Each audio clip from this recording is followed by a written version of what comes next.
కూర్మము అంటే తాబేలు నిజానికి ప్రతి ఇంటిలో ఉండాలి. మనకి ఇప్పటికీ దేవాలయాల్లో తాబేళ్ళు ఉంచుతారు.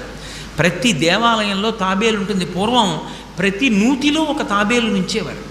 ఎందుకు తాబేటిని ఉంచుతారో తెలుసా? తాబేటి యొక్క దర్శనము మంగళ దర్శనం.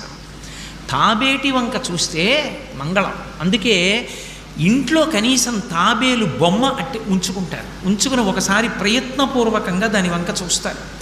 ఎందుకు తాబేలు ఇంట్లో ఉంచుకోవాలి అంటే దాంట్లో ఒక రహస్యం ఉంది. దీక్ష అని ఒక మాట. దీక్ష అన్న మాట దేనికి అన్వయం అవుతుంది అంటే యజ్ఞానికి అన్వయం అవుతుంది. యజ్ఞం చేసేటటువంటి వాడు దీక్ష స్వీకరిస్తాడు. దీక్షా స్వీకారం చేశాడు అంటే ఇంటి లోపలికి మళ్ళీ వెళ్ళరు. ఇక పూర్తయిన తర్వాతే ఇంట్లో కడతారు. ఇల్లు విడిచిపెట్టి బయటికి వచ్చేసి దీక్షావస్త్రాలు కట్టుకుని మేళతాళాలతో యాగశాల ప్రవేశం చేస్తారు. ఇక ఎప్పుడు మళ్ళీ ఇంటికి వెళ్ళడం?